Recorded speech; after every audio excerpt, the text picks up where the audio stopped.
9 de la mañana, 9 minutos, nos vamos a esta hora de la mañana con el Rincón de Apolonia.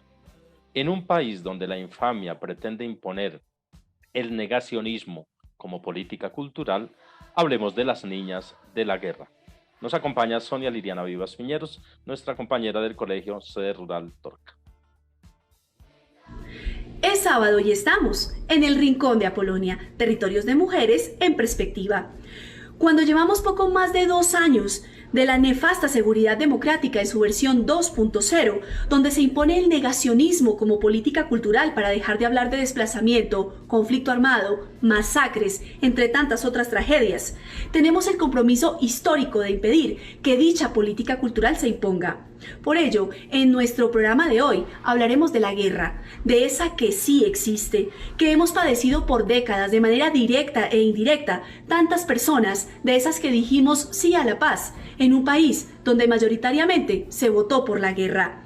Y en esa guerra perpetua, compuesta por tantas fases decadentes, las mujeres representan con mayor porcentaje el número de víctimas. Para hablar de este tema, nos basamos en el artículo del portal 070 del 12 de febrero de 2018, escrito por Estefanía Abella Bermúdez, titulado Los niños y las niñas de la guerra, en particular el apartado dedicado a las niñas. Bienvenidas y bienvenidos. Históricamente, los grupos armados han identificado un potencial en las mujeres por ser mujeres. No solo se trata del momento en que las niñas estuvieron en las filas.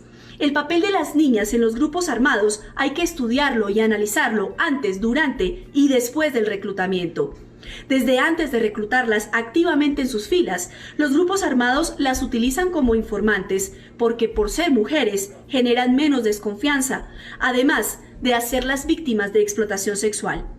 Ser mujer, adolescente y niña antes, durante y después del reclutamiento implica estigmatización.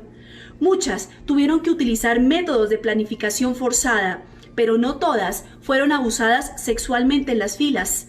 Incluso lo que muchas reconocen es haber sido abusadas antes o después de pertenecer a una organización, sobre todo después, porque hace parte de una lógica social pensar que si fue integrante de un grupo, en especial guerrillero, debe pagar por lo que hizo. Y desde la cultura machista y patriarcal, la imposición de la fuerza y la violencia en el cuerpo de las mujeres es la manera de que paguen.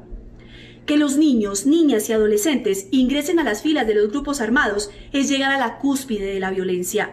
La mayoría de los niños, niñas y adolescentes no han sido reclutados a través de la fuerza o la coacción, a diferencia de lo que ha sucedido en otros conflictos, como en África, por ejemplo. La cuestión está en que así sea persuasión, el reclutamiento no debería existir. Se cree que es forzado cuando hay violencia física, pero hay condiciones que le dan lugar a la persuasión. Hay territorios donde se espera que ocurra el reclutamiento como única salida de vida para los menores y las menores. Hay otros donde eso es un trabajo. La persuasión no pasa solo por una lógica individual, pasa por las condiciones dadas en los territorios y por la relación que hay entre los grupos armados y las comunidades. Hay que tener la capacidad de tramitar las condiciones de la inequidad social y la no garantía de derechos por otra vía diferente a la armada.